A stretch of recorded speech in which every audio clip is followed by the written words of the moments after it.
guys, how's it going? So, welcome back to the Swift. Yes, it's back on the channel. I know it's been off for a little bit because I've been obviously with getting the Mini and everything. I've been in videos about that. But yes, the Swift is back, and seeing as though I've had the car a year now, I thought I'd do a quick sort of review of what's gone off in that year, you know, what I've spent in terms of costs, if I've had any issues, and also just to sort of recap on some of the great adventures I've had with this car. So yeah, let's get this video started.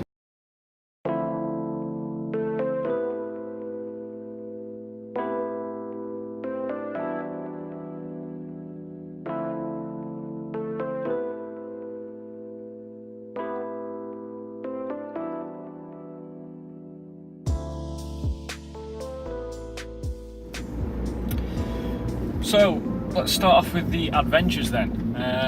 Now it all really, well, let's go back to the beginning really. On the 14th of August 2016, I think that was the date, when I picked this car up and drove it back, and it was just the first few sort of half a mile. I just knew, I thought, yeah, this I could really get used to this. It was just everything. I mean, the one thing that really stood out about this car was the steering feel. I had really good, I knew what the front wheels were doing. As soon as I sort of set off, I thought, yeah, this is a good package. Yeah, really enjoyed the drive back. And then since then, I've just grown to love the Swift Sport even more.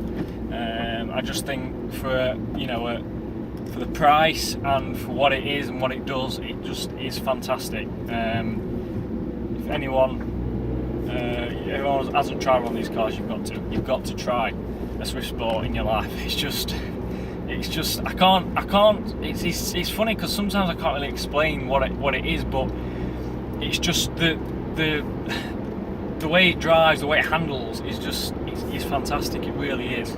I know people probably thinking, well, what about an ST? But the thing about the ST is, and I've said this quite a lot, is it's a fantastic car and it's a really capable car, and it probably feels a bit more planted than this car, but the price is a big thing.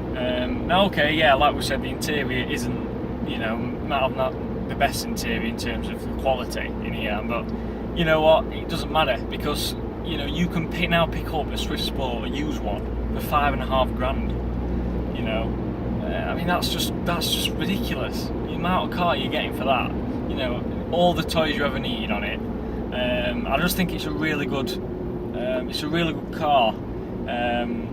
Used. If you want to buy on used, there's loads out there, and there's really good deals on them as well.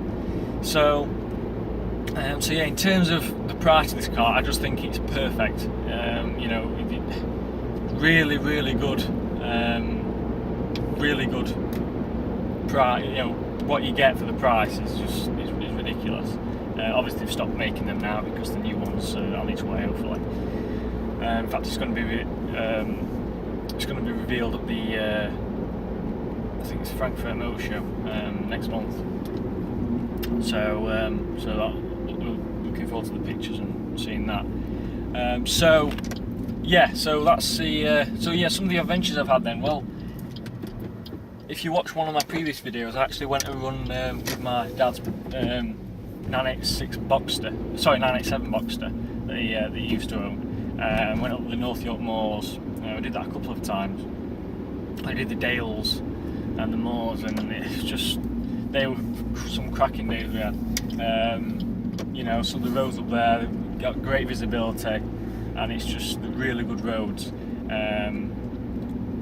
So I think the best one I've had definitely so far is Scotland, and I can't wait to go back there at the end of next month. I'm really looking forward to that again. There was one particular road, I can't remember the name of it, but I know they're all really good roads up there, but there's one particular road, it's abandoned. There's one particular road up there that was it's probably one of the best roads I've ever driven on. Just this car up there was just awesome. It really was. It was a really good car. Really good, better suited for them roads, because the roads aren't big. You've got passing places, you've only got, really, now some roads you go on, it's just single track, you've got grass in the middle. sheep and stuff like that, and you really don't need a wide car. So yeah, it really suited Scotland. You know, it really suited it well.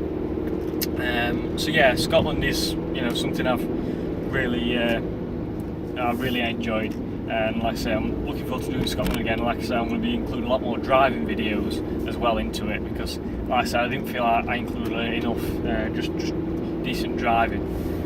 So yeah, obviously I've owned the Swift for, like I said, a year now, so I've got to obviously got used to everything. And in terms of sort of long term, I'm not swapping it, especially after I've spent obviously what I've spent with the Mini, and I've bought the Mini now. I've spent a bit on that, insurance and some of the bits. So I'm not even thinking about swapping it anytime soon. Obviously I keep looking all the time, look at all sorts, but no, seriously, I'm not really thinking about it. You know, maybe when I'm 21, something like that, I might start thinking about it, but not anytime soon.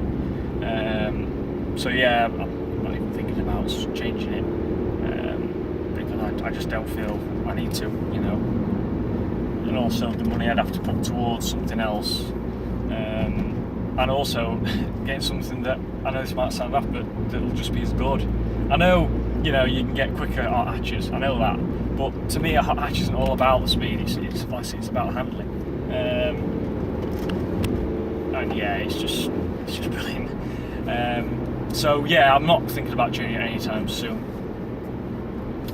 So costs then, what I've had to spend on it. Up to now, obviously I've had it a year, I haven't actually spent that much. Just recently, last weekend, I've had new disc brakes and pads on the front. Now, originally I was going to go down and pay obviously the genuine Suzuki ones, but they wanted £250, I didn't really feel they were worth that. So I went down the sort of, not aftermarket, but I went down the EBC brakes. I went on their website, and they had a set, obviously, for them standard, basically direct replacements to the standard discs, and also they had some upgraded pads called Green Stuff pads, and they are up to now. I'm just bedding them in, so I'm not obviously driving too mad, because I'm just bedding them in the minute. But first sort of 10-15 miles I've done them, I can already tell that the bite is initial. There's an initial bite with them that you just don't get with normal pads. So the Green Stuff, you do get initial bite as soon as you fit them. So, and they was £115. So I don't think that was too bad. So I bed them in, then we're ready for Scotland then. So I thought they was ready really. Now, like I said in my previous video, the cars just had MOT and service, and it's also had an aircon regas, because the aircon was basically, it wasn't blowing any cold air out. So I had the aircon done along with the service and MOT, and that cost me £300. So, you know, and various other little bits. I mean, the TPMS light keeps coming on again. If you watch my 5 things I don't like about this video, which seems for a long time ago since I made that video, I don't like it. It's just daft. Why do we need that? You know, I know when the car's got a puncture, you know, I can feel it pulling to left or right. So why do you need a sensor? And it wasn't even low anyway. It just came up. I've checked the tyres; they were fine. I reset and it went away. So just daft stuff like that, really. But so overall, I spent about £500 in the year. Now, obviously, in terms of fuel costs, not a lot really. It's not a lot to run this car. It's you know, I can get 40 out on a decent journey, get 40 out of it, so it's not too bad at all. So yeah, in terms of costs, that's it. I mean, issues, touching wood, I haven't had any issues. It's been really good. In fact, it's been more reliable than my dad's MX-5. But hopefully that is sorted now. There's not going to be any issues. But yeah, it was like in Scotland, he put a foot wrong, and it hasn't even used any oil as well, which is great. I've never had to put any more oil in it. It's always been bang on oil. So yeah, I mean, the only thing obviously I did add was the K&N air filter, which you do get a little bit more noise, a bit more throttle response, not a massive difference. Now obviously I fitted one in the Mini, and obviously because it's not got that much power, you can tell instantly. So yeah, but apart from that, I haven't had any issues, and I think £500 not too bad in the year, you know, for spending. Now, it hasn't needed any new tyres, because it did have a new set on the front when I bought it, so they're not really worn enough to think about replacing it yet. So in terms of sort of modifications, now like I said in one of my previous videos, I don't like modding cars. I just think sometimes you can mod it and it makes it worse, or I just think, you know, I'm just not one for modding cars. However, saying that, I have seen someone who has fitted a decent exhaust system on, so I might look at that maybe next year, you know, in the future. Probably next year, really. So yeah, I might look at different exhaust just to get a bit more noise, really. I mean, it doesn't sound too bad when you're on it, but just that bit more noise, really. More really induction noise if I could than exhaust noise, because I always think with the 4-cylinder, the induction noise probably sounds a little bit better. So yeah, but apart from that, I haven't had, you know, that's it really. So now there is obviously I'm taking to Scotland, as you know, and I'll be doing loads of videos on it then. I am also doing a drive series, where I'm going to be taking this car on some of the favourite roads I've driven on. Starting with a nice local road right near me. I'll be taking on that road and talking to you about why it's a good road, why this car is just really good for that road, and other things like that. But yeah, the Swift's just a great handling car. I'm just coming up to a decent bit of road actually. A little hill climb I do.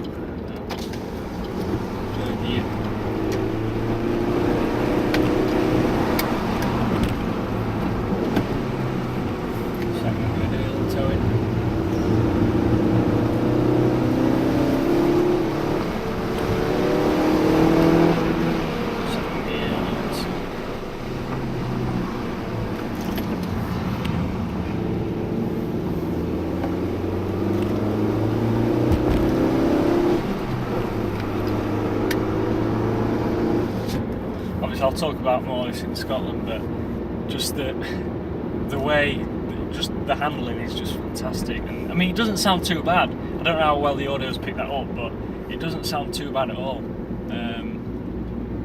You know, but it's just, there's virtually no body roll. This corner, for example, yeah.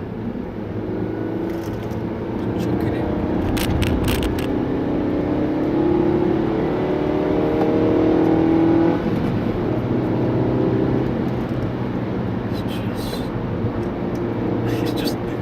Slip, it just goes round. In fact, further up the road there's another little corner. This corner here, just no slip. Nothing.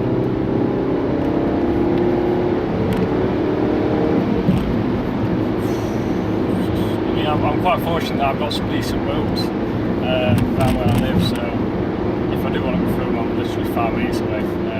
So that's quite a lot. I'm quite lucky with that, really. But yeah, just a great car, and there's plenty more videos coming I can show you. So as ever, remember to like, comment, and subscribe. And there's more videos coming very soon. Cheers.